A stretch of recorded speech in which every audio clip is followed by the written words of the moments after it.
وہ کیسا سما ہوگا؟ صحابہ فرماتے ہیں ہمارے نبی امامہ مبارک میں بڑے خوبصورت لگتے تھے، لیکن جب امامہ اتار کے زلفیں بکھیر دیتے تھے آپ کا حسن دیکھنے کے قابل ہو جاتا تھا۔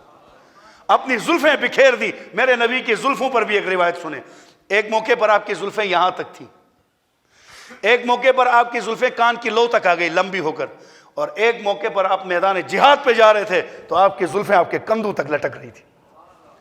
اس وقت آپ پگڑی یوں ٹیڑھی کر کے دشمن کو اعلان کر رہے تھے، انا النبی لا کذب، میرا نبی صرف مصلی کا امام نہیں تھا، یعنی نبی کی وراثت میں مصلی ملا ہے، میٹھا کھانا حضور کی سنت ہے، دانت توڑوانا بھی نبی کی سنت ہے، حلوہ کھانا نبی کی سنت ہے۔ مولوی سورہ فاتح کی ہاں صحیح نہیں پڑھتا، الحمدللہ رب العالمین، کیا پڑھے گا؟ الحمدللہ رب العالمین۔ حلوے والی حدیث پڑھے گا تو بالکل 0 میٹر حلوہ ہاں پیدا کرے گا، کمپنی کی ہاں۔ اے مولوی سے پوچھو نماز میں ہاں صحیح کیوں نہیں ادا کرتے ہو؟ وہاں حلوہ تو نہیں ہے نا، الحمدللہ رب العالمین، الحمدللہ رب العالمین۔ لیکن حلوے والی حدیث ترمذی سے پڑھے گا تو حلوے کی جو ہاں ہے نا وہ بالکل 0 میٹر، کمپنی کی ہاں۔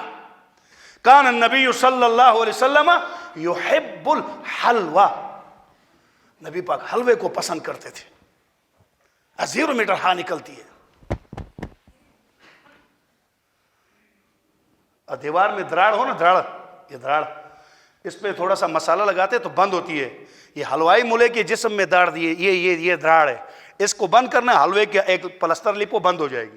اگر ہماری ویڈیو پسند آئی ہے تو اسے لائک کریں، کمنٹ کریں اور دوستوں کے ساتھ شیئر کریں، اور اگر ہمارا چینل ابھی تک سبسکرائب نہیں کیا تو اسے سبسکرائب کر دیں اور بیل آئیکن کو پریس کر دیں تاکہ ہر آنے والی ویڈیو آپ کو مل سکے۔ جزاک اللہ۔